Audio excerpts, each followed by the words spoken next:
Hello, good evening, and you're very welcome to the third and final concert of Kammerensemble Neue Musik Berlin Contemporaries Music in the Making 2020.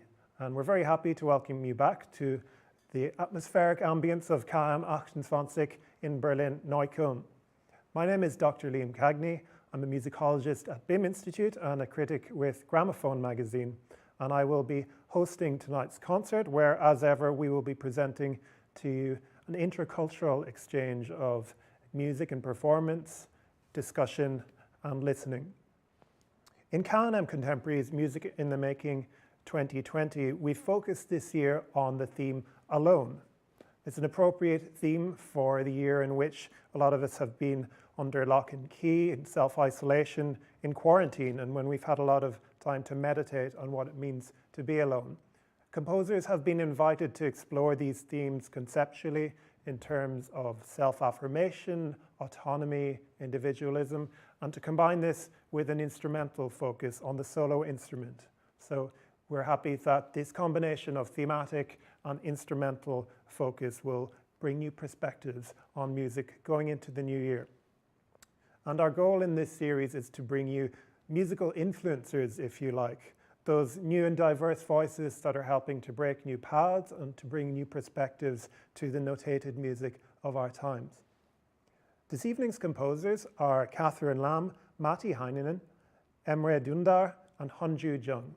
And this evening's musicians are Jonathan Heilbron on double bass, Kirstin Maria Pientka on viola, Rebecca Lenton on flute, and Horia Dumitrashi on clarinet. So obviously we're not able to bring a live concert to you, but we've got the next best thing, which is videos of the pieces which have been recorded this week with interesting perspectives through video production techniques. After each video, there will be a Q&A between the performer from the KNM and the composer. Most of these will be in English, one will be in German, and we invite you at home, if you feel a question pressing you that you would like to ask, or if you'd like to make a comment, do get in touch, do send us a message, and we'll do our best to ask the question on your behalf. Alongside the videos of the pieces and the Q&A, we will also have presentations from the composers where they give us more information about their aesthetic and about their compositional voice. So let's get to the first piece of the night. The composer of this piece is Catherine Lamb, who we're delighted to have here in person tonight. The piece is called Mirror. It's for double bass. It was composed in 2006-2007, and the performer is Jonathan Heilbron. A few words first about Catherine Lamb. Born in 1982, she is a composer exploring areas such as rational intonation, summation of shapes and shadows, phenomenological expansions, and the architectures of the liminal. Lamb grew up in Olympia in the US, studying piano, viola, and composition. And through international studies, her mentors have included names such as James Tenney, Michael Pizarro, Eliana Radig, Jürg Frey, Christian Wolff, Ellen Fullman, Peter Ablinger, and many others.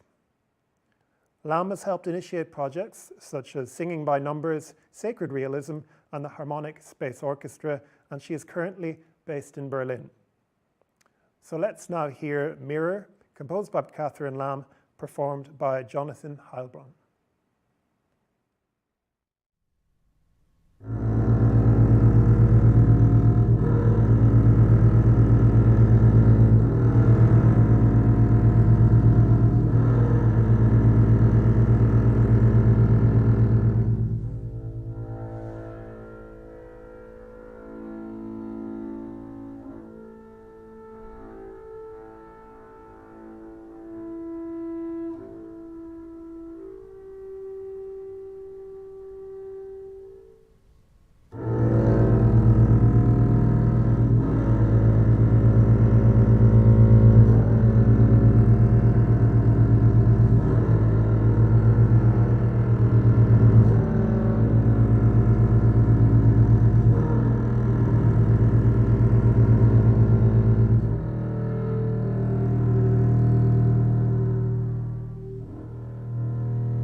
Wonderful sonorities.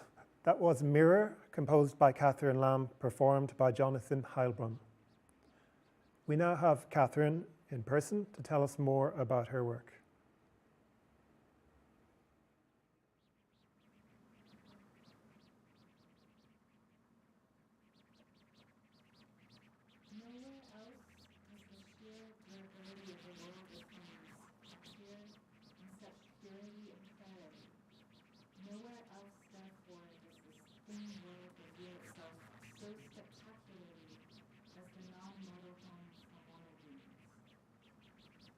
It is as though worldly stability had become transparent in the permanence of art, so that a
So, nowhere else does the sheer durability of the world of things appear in such purity and clarity. Nowhere else, therefore, does this thing world reveal itself so spectacularly as the non-mortal home for mortal beings. It is as though worldly stability had become transparent in the permanence of art, so that a premonition of immortality, not the immortality of the soul or of life, but of something immortal achieved by mortal hands, has become tangibly present, to shine and to be seen, to sound and to be heard, to speak and to be read.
falls in a collection of pieces, like the last one, of early string writing, where I was initiating or at the beginning stage of a new approach. I was beginning to devote myself to the world of harmonic space around 2005, 2006. To do this, I believed I needed to unlearn Western harmonic theory, what had been drilled into me at the time of being a child, and to take a personal, slow search through experiential and tactile means, a new path to discover new perceptions of reality. Granular trial and error. I'm flashing through a selection of pieces for strings that share what I first began to discover in pieces like Mirror, which perhaps is the initiator of this new phase, where by re-examining the harmonic cavity of the instrument itself to be its own generative spectral world that one can filter at any moment. Filter, isolate the string, produce a node, searching for combinations of tones interacting in space. In this piece, I overlay the granular nature of the strings and their nodes in 9 parts. Disperse noise produced by the wood of the bridge, the bow slowly moving towards filtered tones, producing spectra due to the human pressure, moving into clarity of harmonicity and groundedness.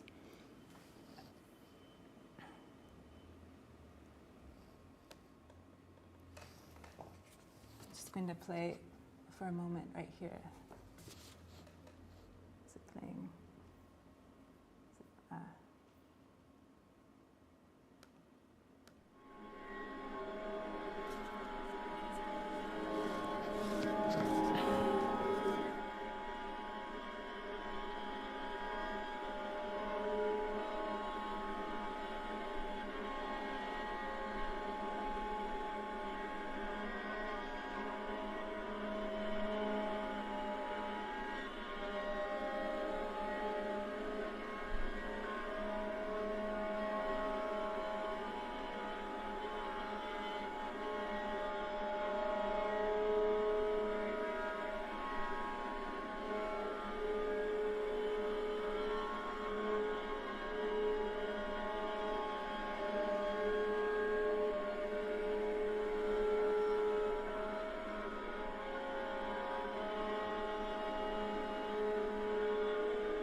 Of tactile string writing I would refer to as mineral.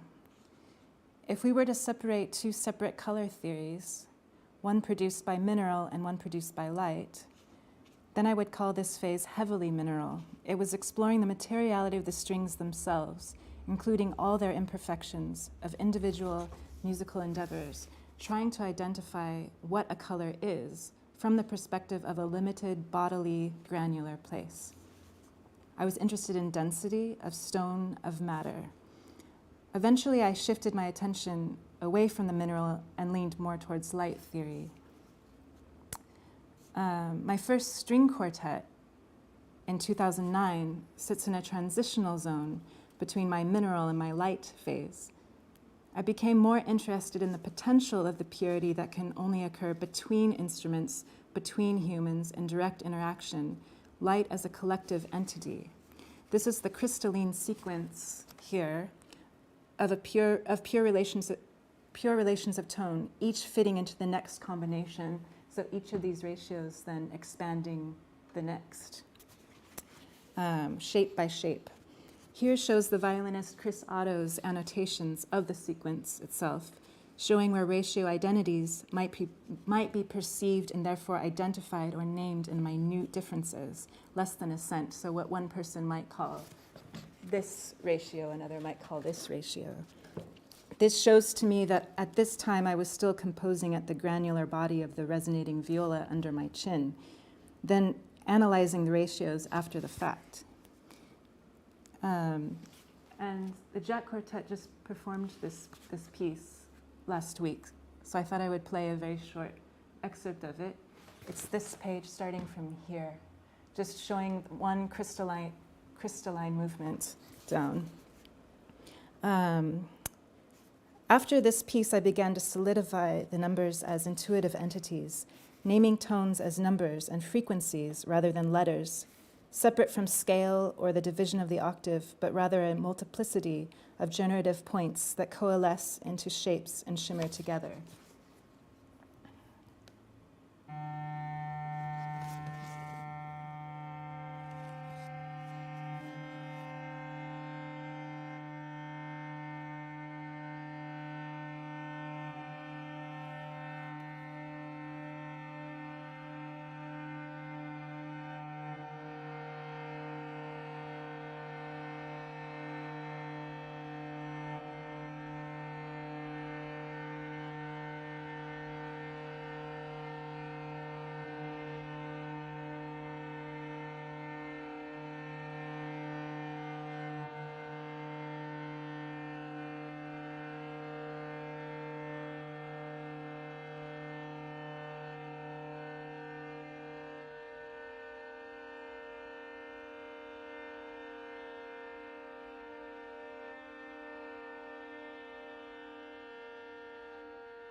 Thank you for listening.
We now have the performer, Jonathan Heilbron, in discussion with KNM. Hi, Kat. First, I just want to say that it was a real pleasure to be able to dive back into this piece. I obviously, for obvious reasons, we weren't able to perform it live tonight, but I've had the possibility to record it and perform it several times this year. So it was a real pleasure for me, and it's always a really unique experience every time I meet it again, and what has changed and what has stayed the same between the last time and that time is always a really interesting experience for me. The piece was written in 2007, so it's not a new piece in some way, but it's quite an important piece for you, I think. I was wondering if you could tell me a little bit about the history of the piece and the sort of context surrounding it, and where you kind of locate it in your sort of trajectory or your journey as a composer. Yeah, because in 2006, James Tenney died, and I was studying with him, and I had just completed my studies, and I was going on this new path, with a new compositional path, and I had borrowed a friend's bass, and so I was in this kind of process of trying to learn these relationships on the viola, and then I was diving into the bass, in a crass way, trying to play this bass, but it was a very tactile process of trying to learn these relationships and dissect them, and flip them around, because in mirror it's like two inverted relationships, and just seeing what happens when just by retuning the instrument, how it changes the resonation of it, and then also what it then generates as partial information to then use as tonalities. But what I was trying to say in this lecture, I don't know if it came through, but that in this kind of granular way of working, you deal with all these inharmonicities and irregularities of the string, with the width of the string being different. So that was also part of it. It was a little bit dirty, I would say. But that was really like that time coming, and I think it really that piece in a way generated a lot of the work that I then did after that. So it is an important piece for me. You mentioned that it was written in the year of James Tenney's death, or shortly following? I started, because he died at the end of the summer in 2006, and I started working on it shortly after that. Would you say that he was a major influence on the work that you were doing at that time? I think it just took me a while I only got to study with him for 2 years, because that's how long I was at CalArts, and then he was gone. But it was really formative for me. It was like a really transitional point. I had gotten into kind of timbral writing at that. I was just going through I was very confused as a composer, my own identity, and I'd just been in India studying music. And I knew that I wanted to explore harmonicity in a way, but I didn't know how. And then Like he gave us all like Helmholtz to read, and I mean just simple, like just asking to look at acoustics. And he was such a great teacher also. And it definitely instigated a new approach. But then it took me a while to realize after the fact, after he died, really what an incredible composer he was, and really start to investigate his own work. And beyond James Tenney and his influence on the piece and your general approach at that time, what would you say were some of the other influences that were sort of informing your approach and your way of composing? Yeah. Well, also around that time, I had met Mani Cowell, who was also important. I mean, obviously Michael Pizarro, but maybe that's for a different subject. But I mean, because that was a similar time. But I just emphasize Mani because he was a direct line to Zia Mahuyuddin, this very important musician in the Drupad lineage in India, northern India. And there's something about the quality of that kind of compositional approach that you find in classical Drupad music that I was also trying to find my place in, also being a violist, kind of more at that time in my life, having things really coming from that place of sounding things, and yeah, questioning what the role of a composer is, and yeah, maybe that answers. Yeah, definitely. Watching your presentation, it was really interesting to see you sort of trace this path through various forms of thought and approaches to sound and tactility and spectrality and all of these things. I'm just wondering if taking Mira as a starting point and drawing a sort of through line to now, what, in your opinion, has changed in your approach and what has stayed the same or stayed constant? Yeah, I think I chose to, I don't know if it's coherent, but I chose to kind of find a thread from around Mir up to around 2009 with the string quartet, because I felt like the string quartet was the last, or around that time I started to shift, and I think it was actually my relationship to to harmonics, to comprehending harmonic space in a new way, rational intonation. So my own comprehensibility of numbers as tones. So it started to shift, because I think the beginning of that process was more going on my own search, and I kind of took a long time with it because I was a bit backwards about how I approached it. I approached it through the physicality of the instruments, and Tenney was gone, so I didn't. I mean, I had books. I mean, I had people to talk to, but it was more of a tactile approach. And then I was talking to Chris Otto that I realized when I composed the string quartet, there were relationships that I was identifying at I was calling them very strange ratios, but it was like within a cent difference of something way more logical to say, but it was because that's how I approached it.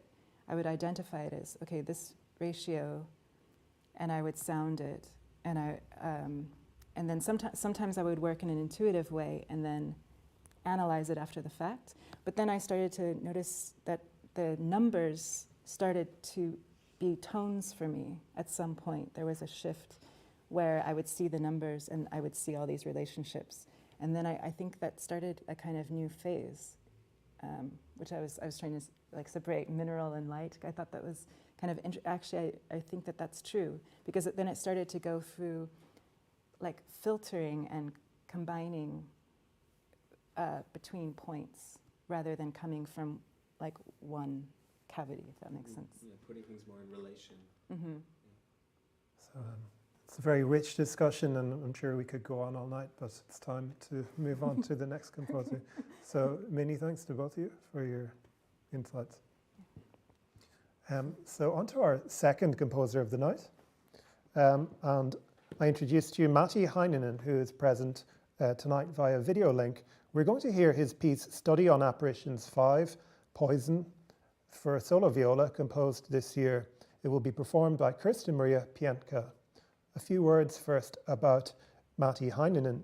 He is a Finnish composer born in 1984. He began his composition studies at Turku Conservatory and University and completed a master's degree at the Sibelius Academy. In 2011, he studied at the Basel Music Academy under Georg Friedrich Haas, and in 2019 he completed a concert exam in Hanover with Ming Cao. In addition, he has attended several international master classes with the likes of Beat Führer and Brian Ferneyhough. A finalist in the Maurizio Kagel competition 2016, Heininen is constantly working on commissions for ensembles and festivals. Besides composing, he has performed as a pianist and percussionist and worked as a composition teacher and music producer. He has a few pieces in the works, for example, a new work for Ensemble Intendis and an orchestral trilogy. So let's now hear a performance on video of Study on Apparitions 5, Poison, composed by Matti Heininen, performed by Kirstin Maria Pientka.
From spectra to apparitions there, that was a wonderfully evocative study on apparitions 5, Poison, composed by Matti Heininen, performed by Kirstin Maria Pientka.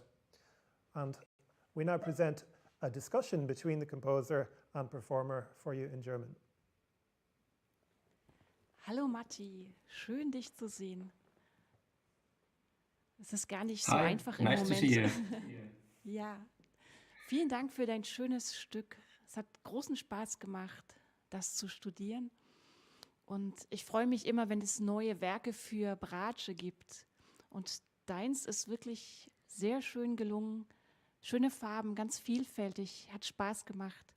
Ich freue mich drauf, wenn es dann irgendwann auch einmal live gespielt werden kann und nicht nur im Video. Ich darf dir ein paar Fragen stellen zu deinem Stück. Du hast einen ganz ungewöhnlichen Titel gewählt. Poison? Study on Apparition. Darüber würde ich gerne etwas erfahren. Thank you. And first of all, thank you for the great video. It was magnificent. And I really enjoyed the performance. Yes, about the title of the piece, it actually refers to two different things. So in the first part of the title, Study on Apparitions 5 or number 5, as it suggests, it refers to a part, the piece is a part of a cycle of solo work, as the title suggests, and this is the 5th one of them. This cycle of solo works studies the phenomenon of musical apparitions, and the previous 4 ones, the 4 pieces of the cycle are for solo wind instruments. So this is the first one for a string instrument. and the first piece is from 2017. Then there's one from 2018, 2019, and now 2020. This fifth one. And then there's the latter part, the more specified part of the title, Poison. It actually refers to the old alchemist Paracelsus, who lived in the turn of the 15th and 16th centuries. Ja, das klingt sehr spannend. Wie bist du denn zu Paracelsus gekommen? Das ist für einen finnischen Komponisten jetzt vielleicht nicht der nächste Lehrer oder Ideengeber. Yes, thanks for asking. There's a kind of a reference, a geographical reference to Central Europe, to Basel. Paracelsus worked in Basel, where I myself studied there in 2011. So there's this kind of a geographical reference, but more important for me was the concept of poison, and especially relevant for the work has been the sentence by Paracelsus that goes sola dosis facit venenum, or if I try in German, almost the same sentence: alle Dinge sind Gift und nichts ist ohne Gift. Allein die Dosis macht's, dass ein Ding kein Gift sei. So this idea of poison was very important for me. So the word poison doesn't have to be taken here as something negative, but it also has a kind of a positive connotation to it. So sometimes we need poison to survive. It can be medicine or just a cup of coffee or something like that. Or it can be something more abstract. It doesn't have to be a substance. It can be an idea. Our minds can be poisoned, as we say, and it can also be taken as a kind of a philosophical category. So in this particular piece, for instance, there are musical organisms and sounds that are affected by an outer voice, which is the poison, which comes and goes. It appears and disappears. And one can think of some of the materials used in the piece as being poisoned throughout the piece. I think one could also make the claim that poison can be taken as a temporal category. For instance, the amount of poison that an organism is exposed to has an effect on the time of recovery. Aha. In der Vorbereitung hast du auch eben erzählt, dass das Poison, also Gift, auch direkt auf die Bratsche angewendet wird. Ich weiß nicht, ob man das im Video gesehen hat. Du verwendest ja eine spannende Präparation mit 2 Büroklammern auf den unteren Seiten. Dann gibt es noch eine Skordatur auf der D-Seite und die Bratsche klingt komplett verändert. Dann würde ich gern einfach noch mal wissen, was ist das Gift dabei und was ist die Idee dann der Skordatur auch, die du mit einbringst? Yes, thanks. Maybe a simplified way to answer this question would be to say that the 2 lowest strings of the viola are kind of poisoned with the paperclip, but that's of course just one way to look at the situation. So in addition to the preparation of the 2 lowest strings, I have used scordatura, an unconventional tuning in the second string of the viola, which is played in normal sound. It's tuned a quarter tone lower, so that we actually have only one string that is kind of normal or normal sounding. So in this case, because we have 4 different strings, the normal one actually isn't anymore the normal one. So it kind of, the scordatura with the second string kind of balances out the situation that we don't have the dichotomy of the sort of poisoned strings and the normal strings, but instead we have a continuum of different kinds of sounds. Another point of behind the use of the scordatura was that there were some specific pitches which I wanted to be sounding as harmonics, and so with the scordatura I was able to produce those harmonics. Ja, vielen Dank. Es ist eine große Thank Freude, you. das zu studieren und spielen zu dürfen.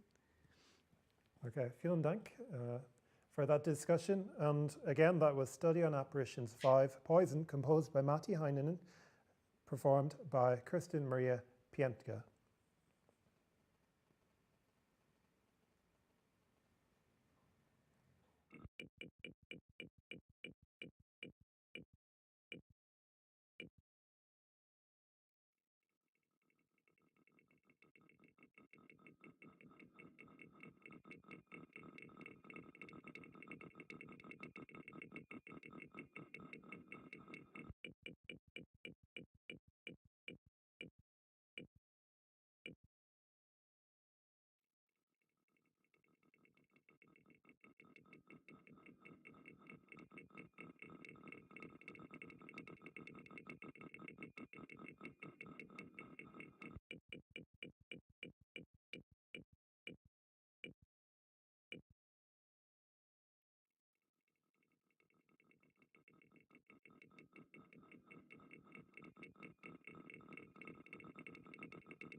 We were grateful to Matti for joining us via video link. And now we have in person Emre Dündar. We will hear his piece in a while, La Llorona, for flute, composed in 2017, performed by Rebecca Lenton. A brief biography first of Emre Dündar. He is an Istanbul-based composer, pianist and improviser whose work is performed internationally. Primarily engaged in composing concert music for solo, chamber, orchestral, vocal and choral forces, Dündar has also delivered soundtracks and sound design for films, as well as numerous pieces for theatre, installation and radio. Different tendencies ranging from polystylism to serialism, hypermodality to spectralism are taken advantage of through analysis specific to each composition. Dündar is currently in Berlin as a fellow of the DAID Artist in Berlin program. His scores are highly complex. He sees the use of symbols, typefaces, and playing instructions as his own art form. He is also interested in poetry, for example, Emily Dickinson, and modern Turkish poets like İlhan Berk. And Dündar is also familiar with the oral traditions of his region. Once a month, Dündar meets in the studio with fellow Istanbul Composers Collective members and records a variety of sounds that any one of them is welcome to use afterwards. So now let's turn to Emre Dündar for a presentation on his music. I'm Emre Dündar, a composer from Istanbul. Before beginning to talk about my work, I'd like to say a few words about myself. I'm describing myself as a man of curiosities. My motivation to compose progressed in line with these curiosities. The city where I was born has also a big share in this. Until 2008-9, Istanbul was truly a multicultural place where many languages and each kind of their specific expressional patterns intersect, sometimes within sorrowful and tragic contexts. I lived in Beyoğlu in Istanbul for a long time, which was one of most interesting districts of the city in that sense. Here is what possible to hear in the same street, a Ladino song, the rehearsal of a violinist studying some Bach partita, or a drunken fight in a tavern. I realized during years that I was a result of this strange, unbalanced complexity. And then I realized that I could not write like the semi-folklorist composers of my country because I had not experienced the historical period that motivated them in that way. I could not be stuck to modernism because I never smelled Darmstadt. Same goes for spectralism, music concrete, saturatism, brutalism, or others. They were all fields that I examined and studied very closely and with passion, but could not classify myself in any of it. But I was interested in all of them equally and wanted to freely use every material and technique of the music of our times. I thought that the main condition for this was to tie my music to a conceptual basis. I defined this basis as the narrativity in broader sense. But I have to emphasize in advance my understanding of musical narrativity is nothing about the program music. Today, while I'm composing, I'm thinking of narration. That's why the act of speaking is very important to me. Speaking as a phenomena is the first step and the entrance to other narrative contexts. Even listening to people while talking, flirting, or arguing is a musical experience to me. Of course, the idea of working on the narration process via speaking phenomena is nothing new, but the speaking phenomena offers a very large database. Let's say even speech disorders that are the subject of clinical psychiatry are considerable as a material. Actually, I also use some speech disorder-inspired passages in La Llorona that you will listen from Rebecca Lenton later. But as I say, speaking phenomena is only an entrance to narrativity. Who can say frescoes of Sistine Chapel by Michelangelo are not narrative? Narrativity is everywhere, and each narrational context offers at least metaphorical elements which are adaptable to one composer's musical rhetoric. However, we do music with instruments, then the narration process should be recreated specifically for the instrument. At this point, the first problem for me while beginning to compose is to define the pitch content. I'm planning my pitch content and its usage procedures according to the nature of the narrative context that I consider as a basis of my targeted rhetoric. Modality, hypermodality, multiserial patterns, spectral approaches, even tonality is usable in that sense. Generally, the narrative spirit of each music requires a different reservoir of pitch, timbral, formulas content. Transcription is a method I use very often in order to be able to see closely the expressive patterns in any speech process. Notational transcription is a part of my daily compositional work. I am even making the transcriptions of my own speech and vocal improvisations. Transcriptions also provide many interesting data while composing pseudo-folk passages in my music. Pseudo-folk or fake imaginary folk in music means to create the auditory illusion that the listener might think that there are characteristic elements belonging to some folk music of a culture that they are not aware of.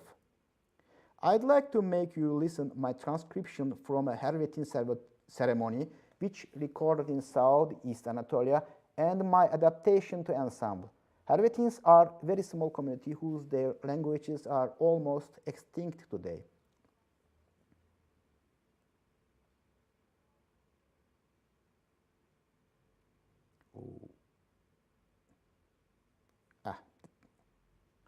Sorry, that's my fault.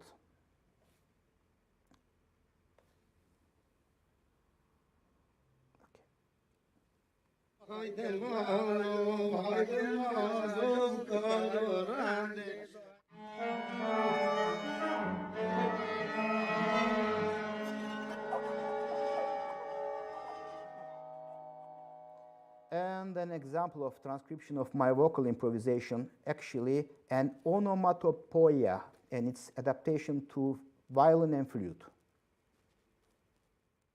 From as set ach neka bok ot ilmeka ot asasa iya badi di at au atu sakatak.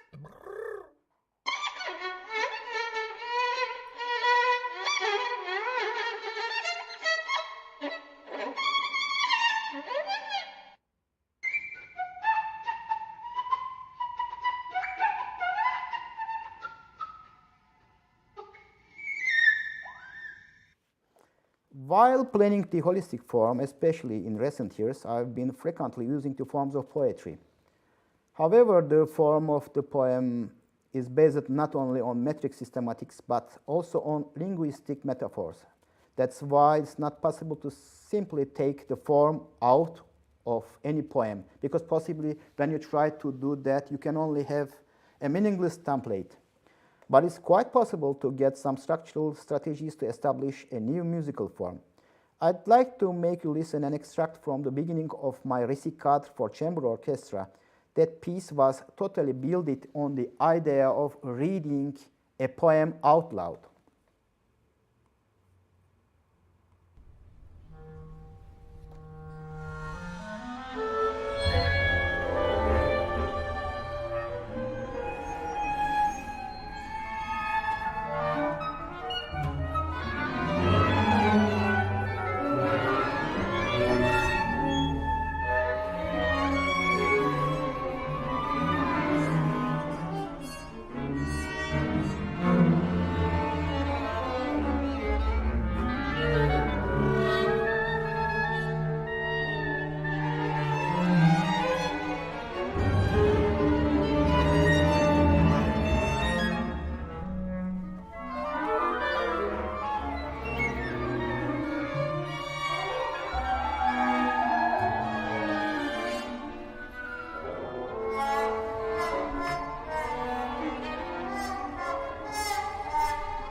I'm aware that the phrase "my music is based on the idea of narration" sounds a bit old-fashioned, because the first connotation created by the concept of narration is attributed to classical rhetoric.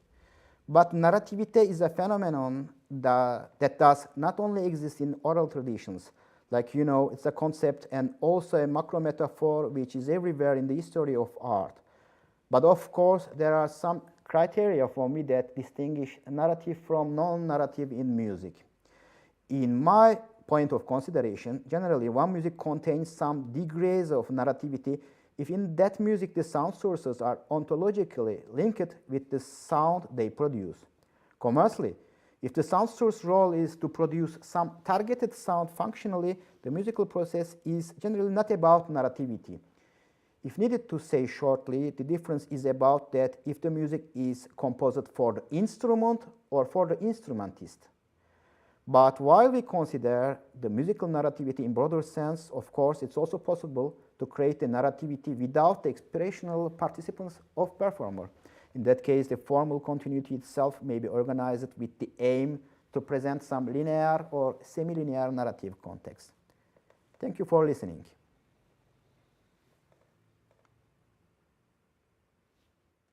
That was Emre Dündar. Now let's hear La Llorona performed by Rebecca Lenton.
Vociferous and virtuosic by turns. That was La Llorona, composed by Emre Dündar, performed by Rebecca Lenton.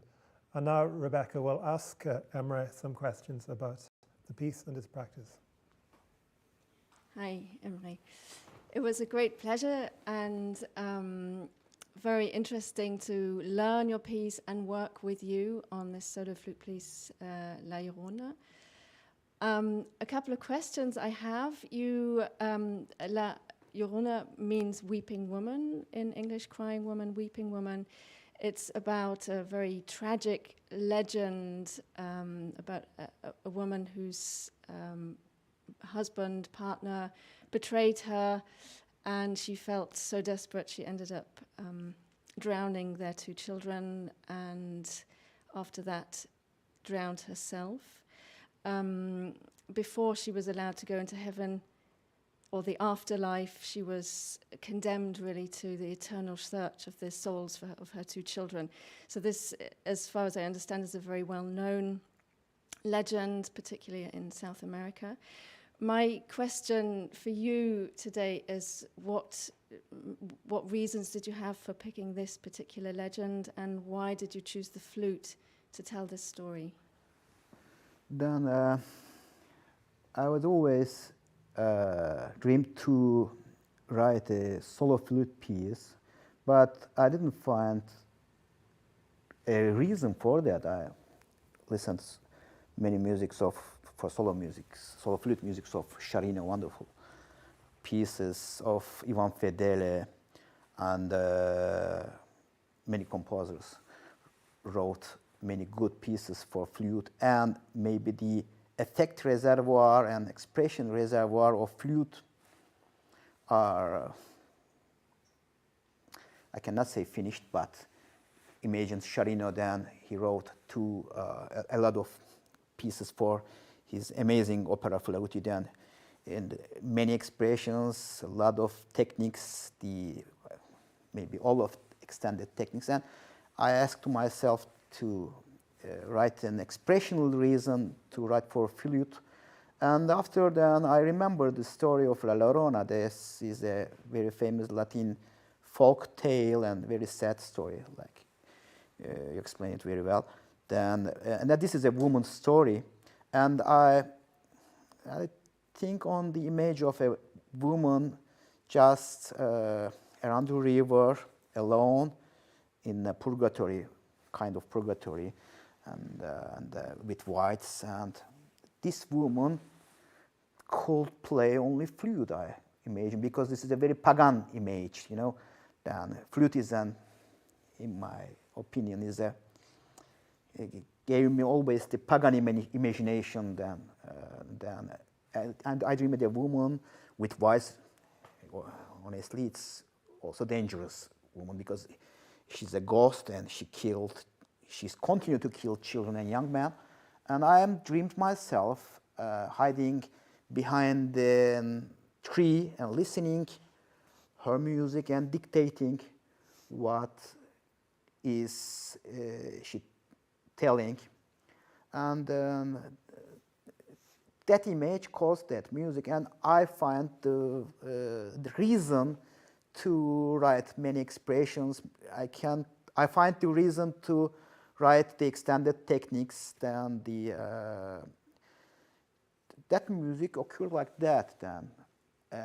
And because writing for solo flute is a real challenge. It's not writing for solo violin or solo cello. It's difficult because then there's so much examples in history of music. Solo flute repertoire is so rich. And I find an expressional reason for that, and that's why I wrote this piece. Okay, thank you. You said to me as we were working on the piece, as you've just described now, that you imagined hiding behind a tree and watching Llorona singing her woes, really. Could you tell me then how you approached actually composing the piece? How did you write it? Then, as I tried to explain in the presentation, then the speaking phenomena is a very interesting field for me. But the speaking phenomena is everything. You know, when I cry, I'm speaking differently. When I'm shouting, my state of mind changes my speaking content and expressional patterns. Then my motivation to write music, not for every music, but sometimes is lined with the speaking phenomena in that way. Then I'm imagining and I'm also listening, always people speaking, and it's a very interesting experience for me. Everyone, like the fingerprints, then different music. Every human entity, when they speak, they are making a music for me. Then I create an image of La Llorona, and I asked myself with which pitch content I have to work, with which rhythmical patterns I have to build that piece, and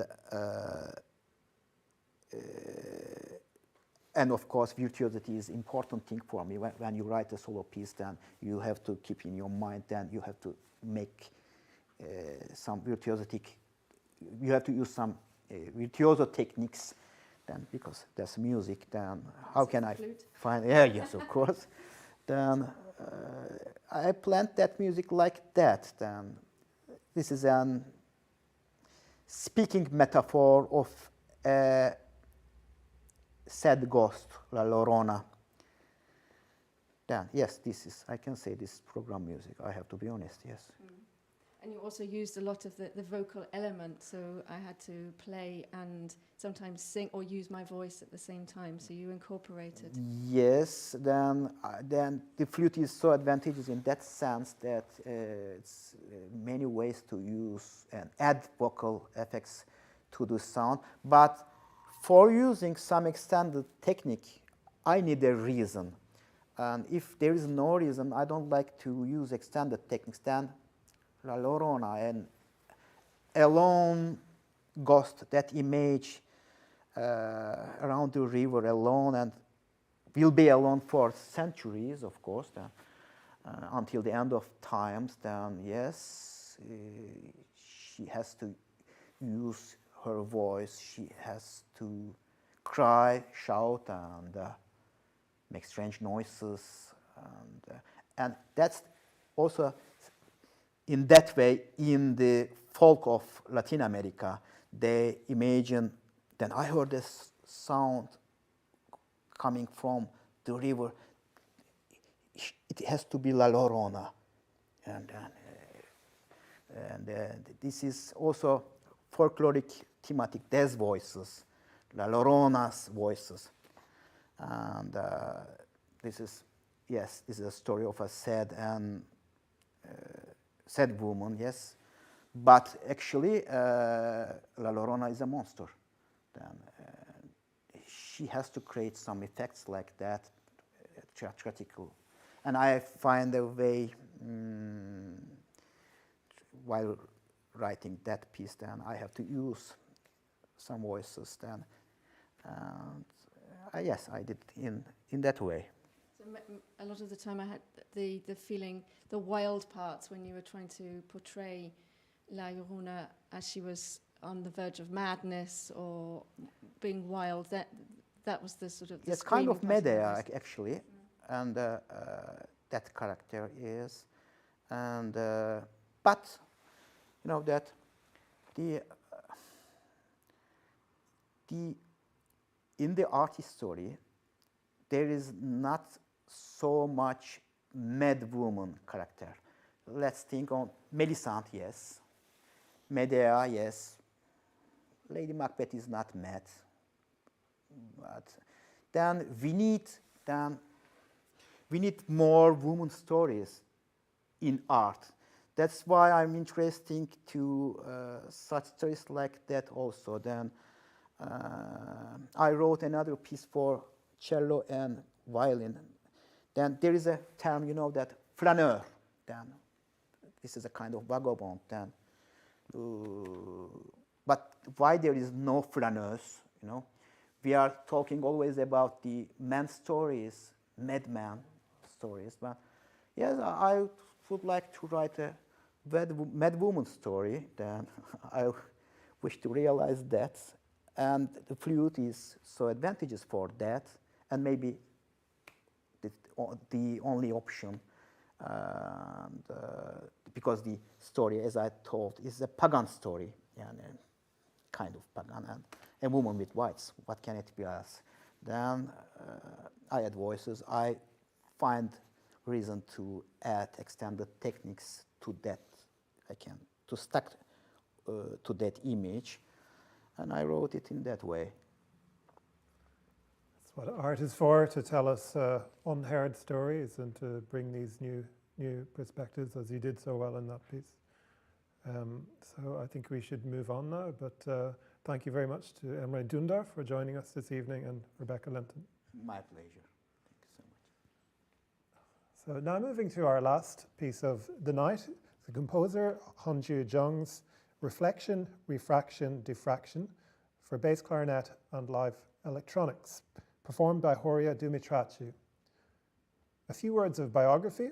Hunjoo Jung is a German-based composer of acoustic, electronic and electroacoustic concert music, as well as intermediate installation art. In recent years, besides focusing on acoustic music, Jung has also been exploring structural ways in which interactive visual, video and video mapping, lighting and laser and sculptural forms of objects can be used with acoustic, electroacoustic and electronic music in spatialization. His most recent works have been or will be performed by ensembles such as Thalie, Ensemble Intercontemporain and Distractfold. His music has been programmed in festivals including Time Spans Kontakte, Academy Schloss Solitude and so on. He is currently studying at the Hochschule for Music, Theatre and Media in Hanover, and he has also attended the University of Music and Performing Arts, Graz, and the University of California, San Diego. So we will now begin with a presentation before hearing a bit more in discussion. Hello, my name is Hunjoo Jung. I'm a South Korean composer, improviser, and computer musician based in Hanover. So today I would like to talk about my presentation in terms of four main aspects. The first one is my background.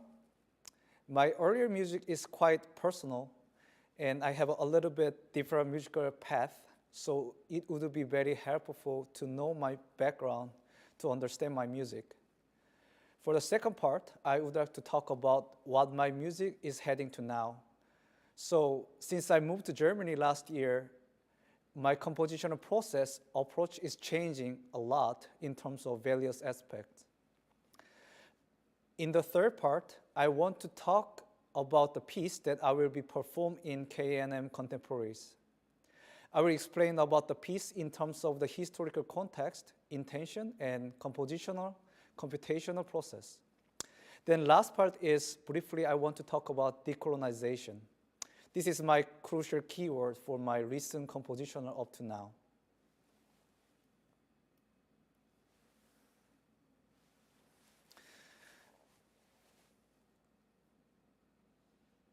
So First of all, my first part is my background. I have a little bit strange musical background but crucial important is my music came from noise music. It is really rare noise artist in Korea. There's no noise scene and place to play in Korea. This is a really important aspect for my music is because I grew up with intense noise at first, then learned pitch music later.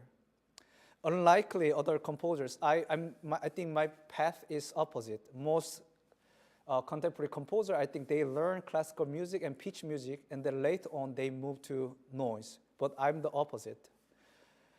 Through noise music, I accept improvisational music and performance art.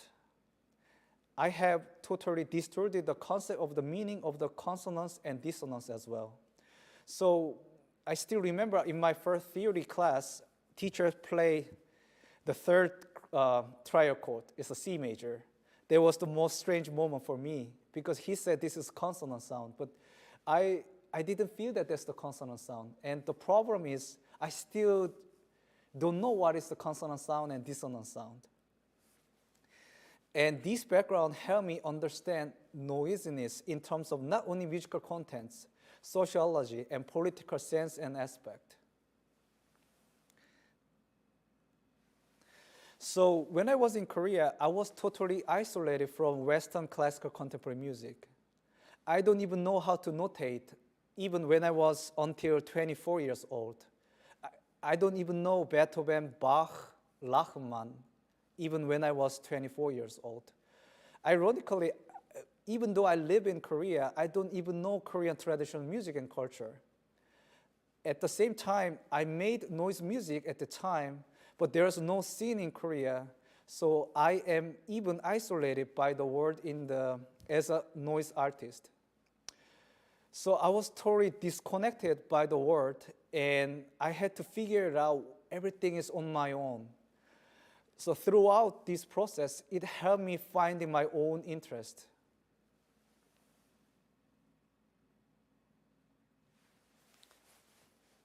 So I did a bachelor in Boston, and then I moved to San Diego to study composition and computer music for master PhD program. So fortunately, they have a both combining program. Unfortunately, I didn't finish my degree, but the great thing was when I was there, I learned a lot about contemporary music and how to formulate my music in the contemporary music formula. However, at the same time, I strongly felt I was struggling the gap between my imagination and actual sound result. I felt I need some different composition approaches and new formality. I realized my imagination cannot be in the shape in the linguistic structural contemporary music formula because my imagination is quite stick to more improvisation background, noise music, and unconsciousness on logical things and psychological process. Besides, I don't understand the academic way of the noise approach in contemporary music formula because of lack of knowledge of Western classical contemporary music.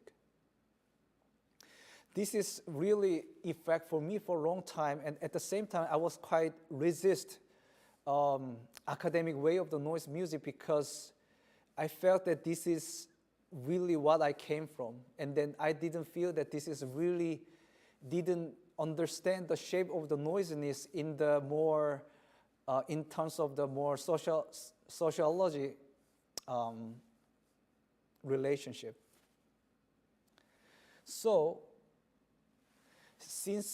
last year I stay in UC San Diego, and then I quit my PhD, and I moved to Germany last year.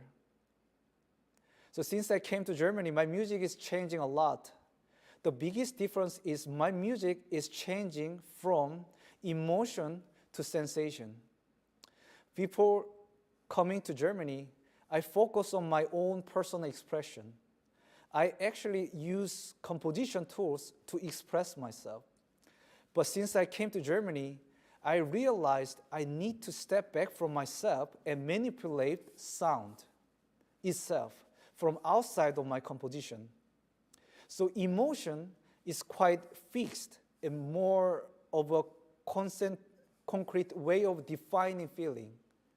Sensation is like the way your body reacts, the way you felt when you heard it, the environment when you heard it. Sensation is less about personal. Basically, I want to deal with sound which deserve attaching to the special emotions without association sound itself. The second aspect is subjectivity plus objectivity. So again, my earlier music is more like personal expression, which means this expression needs fixed identity. I believe that fixed identity has only one dimension and directionality, so the music easily becomes boring.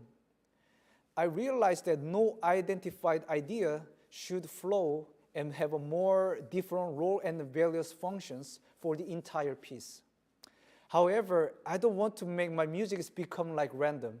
So I have to think about new concept of the structure. So I start believing the process of my music is like personal own expression, but still find some structure filter there, so that audience define and realize themselves by appealing to common held their own standard and mode of their understanding in my sonic environment. These enable the audience to perceive new perception of sound in more various dimension ways. So now I want to talk about the piece which I will be performing in KNM Contemporaries. At the beginning, I didn't intend to compose this piece. In 2016, I made a new Max MSP patch to collaborate with improvisers. Then I just wanted to experiment some improvisatory classical extended techniques with that Max patch. So I made very abstract graphic notation, then premiered in San Diego. And then last year, I moved to Germany. I developed this improvisatory study as a piece. When compared to my earlier pieces, the biggest difference of this piece, I was adopting more improvisatory structure, extended techniques, and open notation on the score. So before, when I was in San Diego, most of my pieces was extremely well-written piece. So which means I overly control that piece. And then also I put very specific of the emotional word. For example, okay, please do painful sound. So again, painful, this is emotional word, which means this is very dangerous for me because this is very fixed, very coding the word, which is, it cannot escape from the new perception of the sound. So I try to adapting one of the psychology is the Gestalt psychology. So Gestalt psychology is, I mentioned here. So main point is, so usually people don't focus on small details. And they usually people always, when you look at the sound or music, any even object, they always try to look at try to understand this perception of this object and this of sound as a whole union. So for example, if you look at this computer, there's 4 lines of the shape.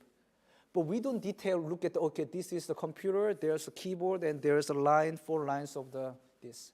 No, we usually just perceive as a whole, this is just computer. So for this piece, I use this psychological, Gestalt psychology. And for this piece, there are cells, which are the smallest musical unions in the whole structure of the work.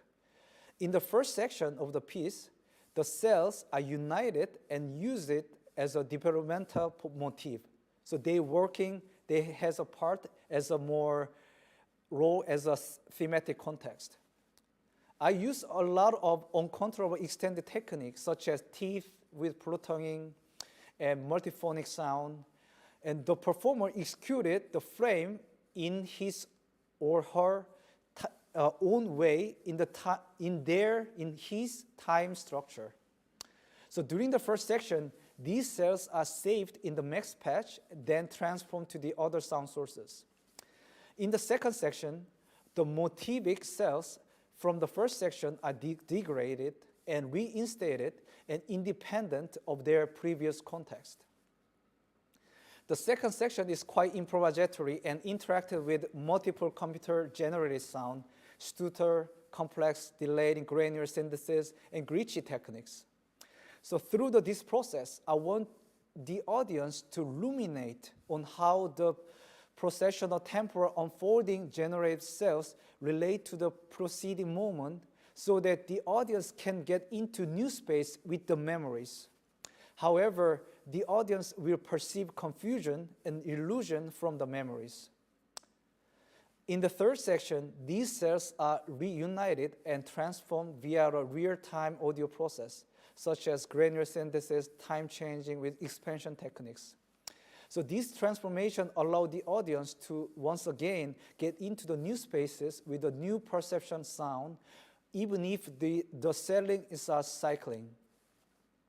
In the last section, each of cells are totally changed into the dense, noisy progression towards the end.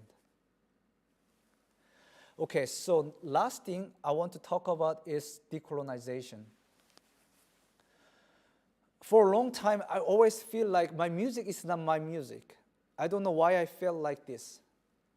One of the reasons that I felt in that way because I'm judging my own culture from a westernized angle, even if I'm not Westerners.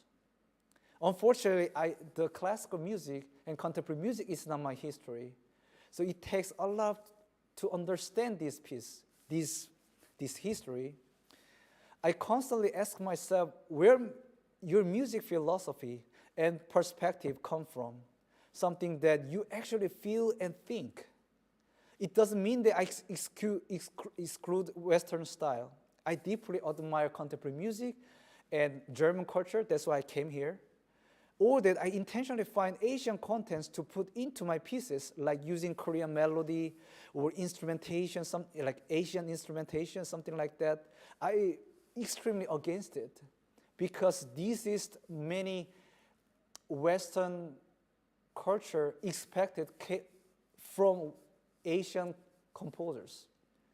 So especially there are very strong stereotype of the Asian composer, especially in the US. I think Germany is much better, but even in the US, I often heard, like after my concert, people ask me, oh, you don't use the Chinese melody. I never heard noise music come from Asian composers. So this is kind of stereotype. So actually that's exactly so. So now one of my crucial mission as a composer is I would like to push the boundaries of the contemporary music. They could also embrace Asian composer music as a part of the Western contemporary music, not as a third world music. Asian composers stand and show their work in their own angle and as equal as the Western contemporary music. Thank you so much.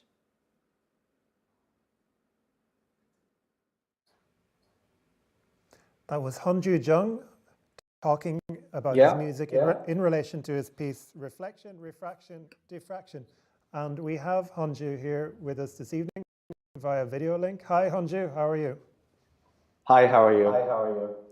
Very interested to hear your presentation, and we're looking forward to hearing the piece in a moment after I ask a few questions. On behalf of the bass clarinet player Horia Dumitracu.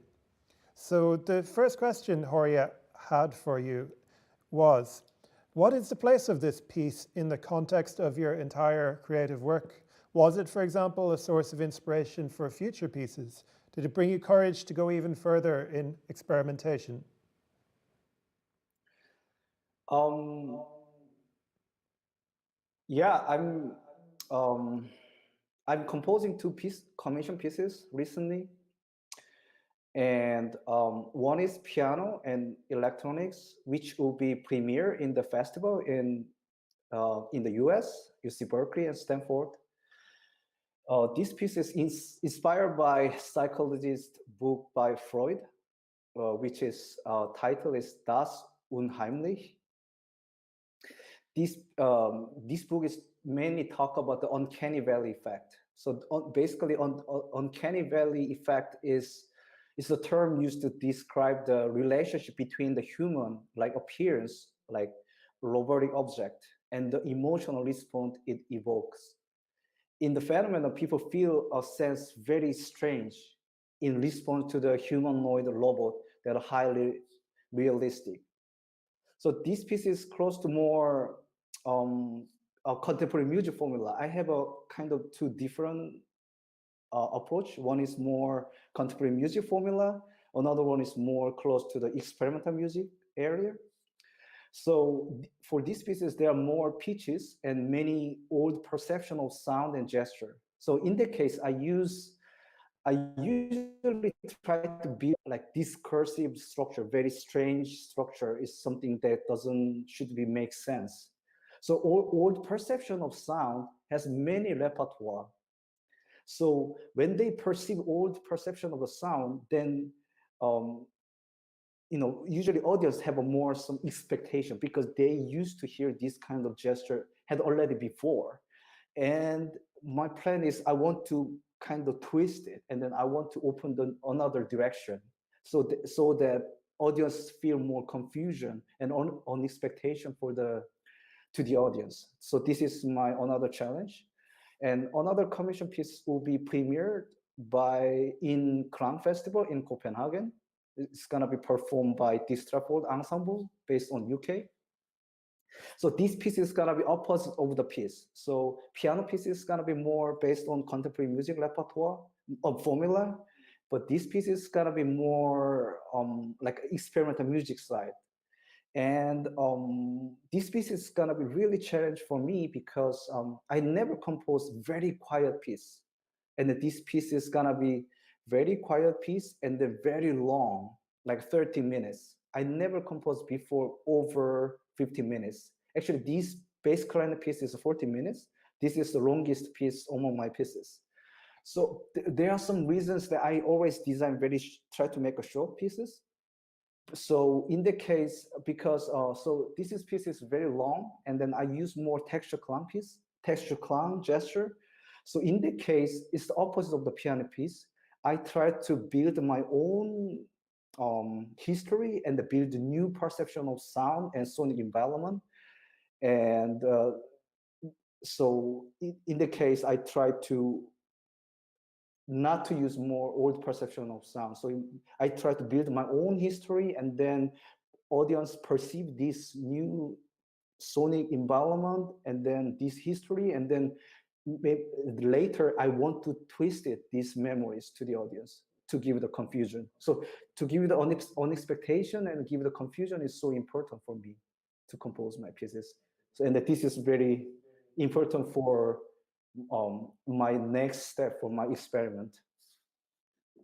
Right, and you mentioned the Freud essay on the Unheimlich, which to me sounds very appropriate. He mentions the E.T.A. Hoffmann story, Der Sandmann, with the doll Olympia, the automaton, the robot, Yep. and this sort of uncanny feeling it can provoke. Which brings me to the next question Horia asked, which is about the relationship between the electronics and the live performer. She says, based on your advice for my performance, I'm amazed you're such a great listener and can give detailed instructions for the interpretation. I believe that you trust more the sound of the machine sometimes, however, than the sound produced by the human. You requested a very precise way of doing the melodic, or shall we say noise line on bass clarinet, which is in registers where it's difficult to control the extended techniques. So why should the human be the one who has to adapt to the machine? So the main reason is that I believe this noise is belong to the part of the human being in real life rather than perfect pitched music. I don't know, maybe this is because I came from maybe improvisation and maybe noise background. When I went to one orchestra concert when I was in bachelor in Boston, uh, to me, I felt that's the more disconnection from the human being. And then also, I never distinguished between what is the human being and machines. Also, I don't use the mechanic like machine sounds, which Horia calls. I never use these sounds in a mechanic way. I need human gesture with this machine sound. So that's the key, it's the main function of having connection with my listeners. So I don't want the audience to feel my music sounds like mechanic or too human gesture. So as I mentioned about this in my presentation, when I talk about the subjectivity, the process of my music is like personal own expression, but still want to feel, I want to filter it. So simply, I want to say is, I don't want my music sounds to come from human being or neither machine. It should be something else. And this enables the audience to perceive new perception of sound. And then I want to give more various dimension ways to the audience. And also sound is mechanic, and most of my extent techniques that I built with my my old clarinetist is most of things are very uncontrollable. So sound outcome might be mechanic, but actually the way of getting the sound and mechanism is actually very human. It's not perfectly controlled. We are human. We are not, can't be perfect. And that this is uncontrollable sounds gives more, to me, it's more on expectation in the very well-designed structure formula. So that because I believe that these uncontrollable sound give the audience to perceive more tension and unexpectation. So for example, one of my piece I used this is for the solo soprano, and then I use unreached pitch, like a G, like a very, very extremely high G. And then performer say, no, we cannot play this pitch. And then I said, I know you cannot play the pitch, but please try to do it. And then performer try to do the pitch, and then we can hear that unexpected, these tensions, even though she cannot pitch that G. Yeah. Yeah, the expressivity emerges very clearly in the interaction. So now in a moment we're going to hear the piece, but firstly just to say thank you for joining us this evening. Thank you for having me. Okay, so now let's hear reflection, refRAction, difFRAction for bass clarinet and live electronics, composed between 2016 and 2019, composed by Hunjoo Jung and performed by Horia Dumitrachi.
That was refLEction, refRAction, difFRAction for bass clarinet and live electronics, composed by Hunjoo Jung, performed by Horia Dumitrachi. And that's it for tonight.